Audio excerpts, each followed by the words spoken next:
News analysis: Trump constantly puts politics about fairness, is circulating on American frustration.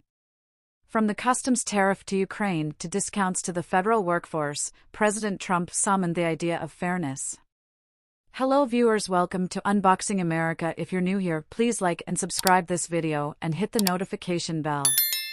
Experts said that the focus is effective, as it benefits from the meaning among many Americans that they were left behind.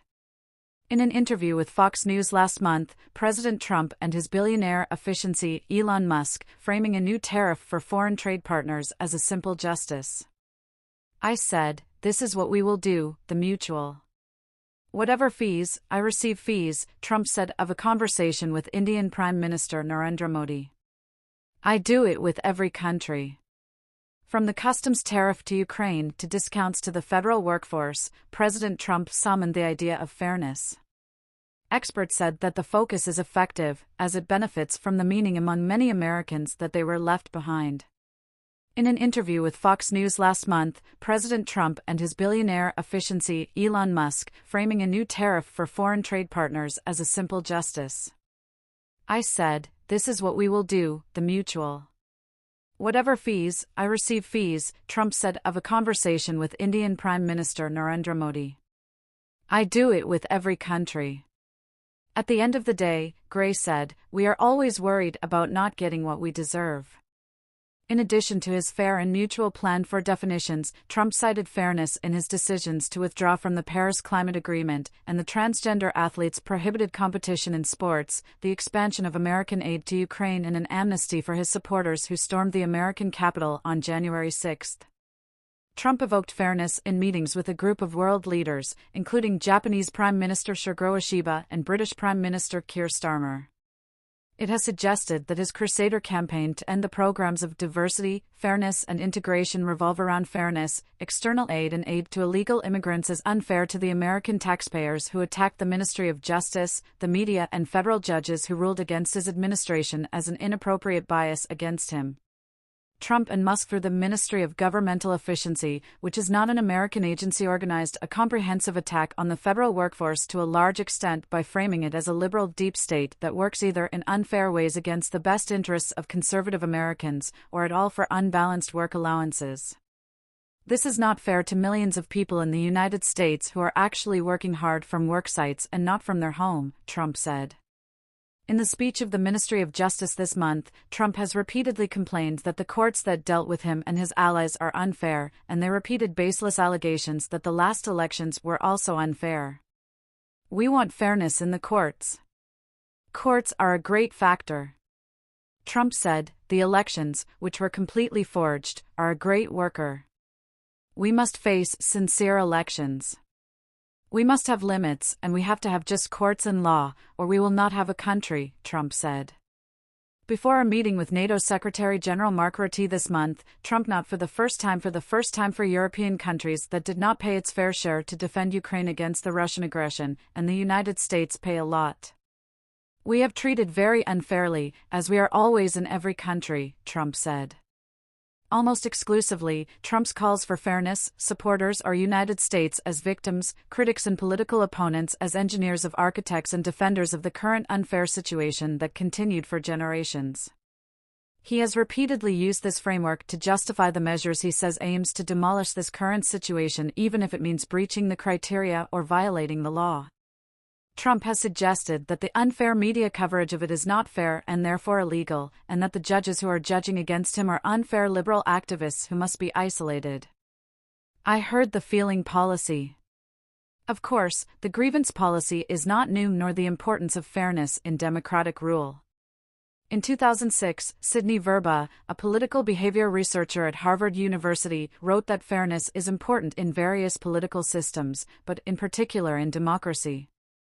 Verba notes that fairness comes in various forms, including equality in rights under the law, the equal sound in the political field, and the policies that lead to equal results for people. But the perception of fairness in a political system, as he wrote, often related to whether people feel they hear. It may not be achieved, but equal treatment may depend on the fact that it is invisible for those who make decisions, Verba wrote. According to many experts, Trump's attractiveness is partially dependent on his ability to make ordinary people feel that they hear, regardless of whether his policies are actually speaking to their needs. Gray said that there is fair distribution, which she asks, do you get what she deserves?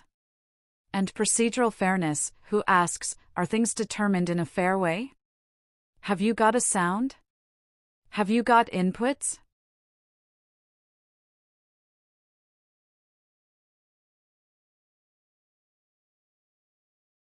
Gray said that one of Trump's skills is the use of people's inherent feeling that there is a lack of distribution fairness in the country to justify policies that have nothing to do with these disparities, and to undermine the operations enforced to ensure procedural fairness, such as the judicial review, but it does not produce the results he desires personally. What Trump is doing is a good job, and it is the lack of clarity in the separation line between the rules that you can follow or should not follow, he said. When he opposes the rules and is called, he goes, well, those moral rules are unfair. Gray said that the people who voted in favor of Trump and have legitimate feelings that things are unfair and then give him the benefit of doubt, because it seems that he speaks their language and is on their behalf. He not only says he is. Gray said, he says he is on behalf of the people who represent them, and the people who represent them believe that things are unfair. Gray said, they do not get enough in their lives, and do not get their dues. Trump said that Lawrence Rosenthal, head of the Center for Right-Wing Studies at the University of California at Berkeley and author of the book The Empire of Resentment, The Population of Nationalism. Rosenthal said this idea is based on another idea, but rather is more essential for Trump, that there are enemies there: Democrats, coastal elites, immigrants. They are the cause of this injustice.